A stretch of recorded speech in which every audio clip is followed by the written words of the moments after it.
कई साल पुरानी बात है, जब हम सुदामा कुटी में रहते थे, माने 1995 के पहले की बात है।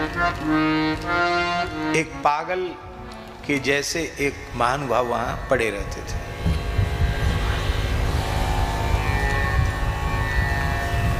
और किसी ने कुछ वहीं डाल दिया, कहीं खाने नहीं जाते थे, कहीं खाने मांगने खाने कहीं नहीं जाते थे, चुप रहते। वहीं किसी ने डाल दिया, उसी रज में ही ऐसी मिट्टी में धूल में डाल दिए, पूड़ी बर्फी या कोई चीज़ रोटी, उसी में खा रहे हैं। सुअर आया उसी में से खा के चला गया, कुत्ता आया उसी में से खा के चला गया। और वो देखते नहीं कि सुअर खा के चला गया, कुत्ता खा के चला गया, उसी में खा लेते। मैले पुराने से कपड़े, नख इतने बड़े बड़े, क्यों नख कभी काटते नहीं, एकदम अवधूत की तरह। और हमने देखा अपनी आंखों से, कोई कंबल डाल जा रहा है ठंड में, वो डालने वाला कंबल, और सवेरे सफाई वाले लोग, झाड़ू वाले लोग, वो कंबल उठा के ले जाना, नया कंबल धीरे से उठा के ले गए। डालने वाले के प्रति प्रसन्नता नहीं, उठा के ले जाने वाले के प्रति क्रोध नहीं।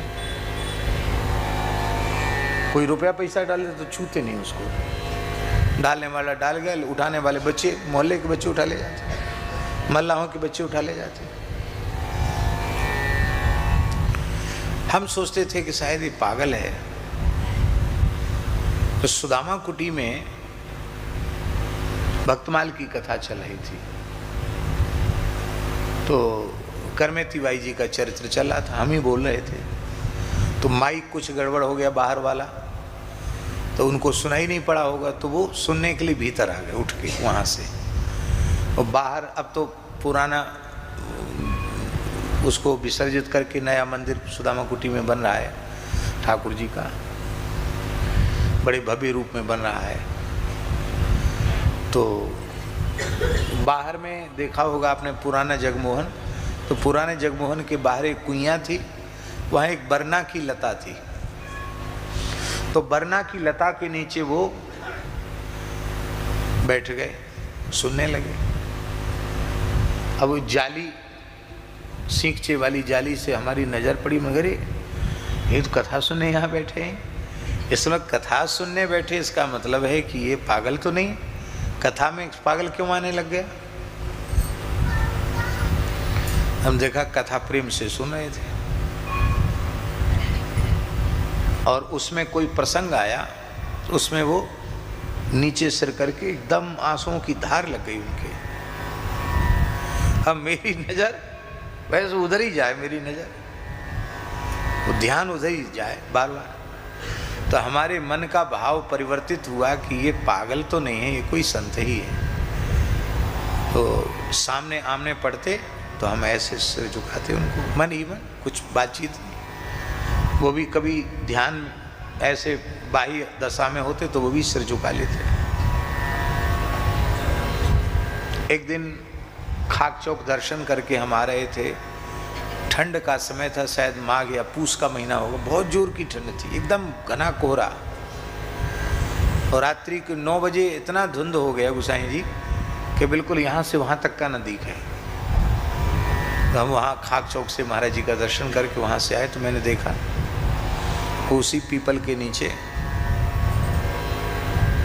जहाँ आपका निवास है, उसी पीपल के नीचे वो ऐसे बैठे। तो हमने सोचा एकदम सुनसान है, वीरान है, अब इनसे बात करें। हम उनके पास बैठ गए जाकर, भैया सीताराम राधे श्याम, कुछ बोले नहीं।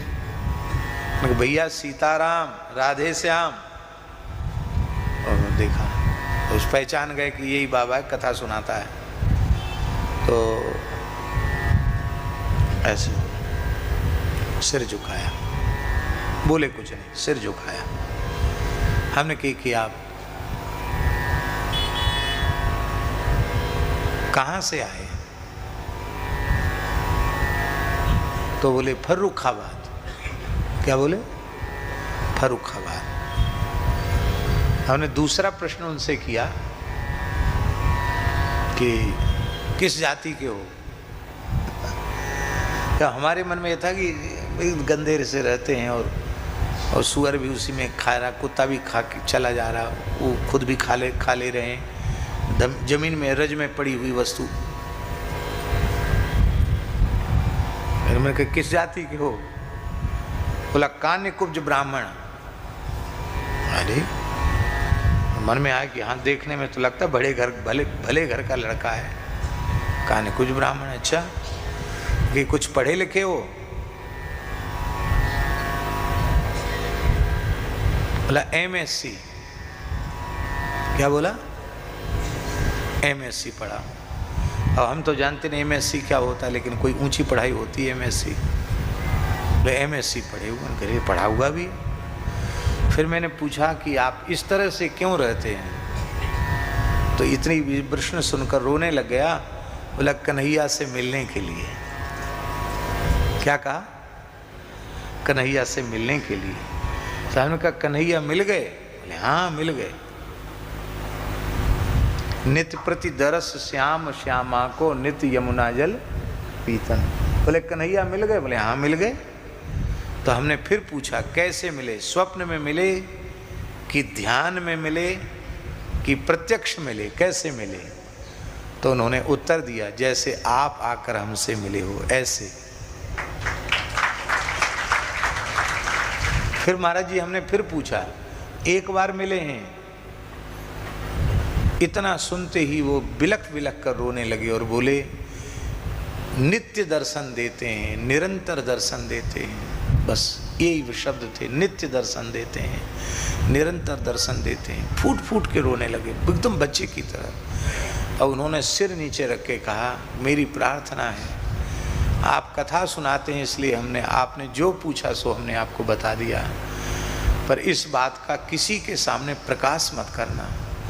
हम बहुत सुख में हैं, बहुत आनंद में हैं, किसी के सामने आप इसकी चर्चा नहीं करना। हमने कहा आप विकल न हो, हम आपको वचन देते हैं जब तक आपका शरीर रहेगा तब तक हम किसी के भी सामने आपके संबंध में कोई चर्चा नहीं करेंगे। ये बात महाराज जी हमने इसलिए मन में कही कि ये ऐसी एक जीवन की घटना है कि इसको बिल्कुल न कहा जाए किसी के सामने तो अनर्थ हो जाएगा। ये तो बहुत ऊंची चीज़ है, सामान्य बात नहीं है।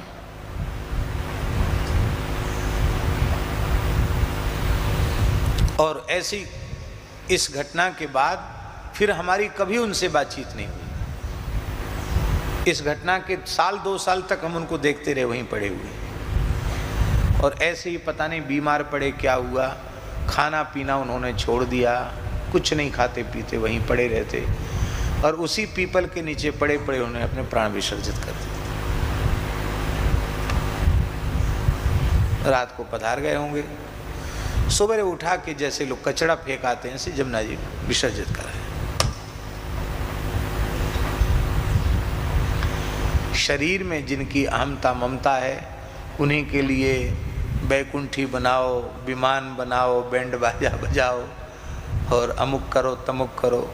और जिनको श्री ठाकुर जी मिल गए, इस देह का प्रयोजन पूरा हो गया, उस देह को कोई फेंक दो, पड़ा रहने दो, जला दो, बहा दो, जो चाहो सो करो, नहीं तो ऐसे ही छोड़ दो। उनको किसी की भी अपेक्षा नहीं है कि कोई उनके लिए संस्कार करेगा, उनको कोई भोज भंडारा करेगा, कोई पिंडदान जलदान करेगा, इसकी कोई इच्छा उनको नहीं होती।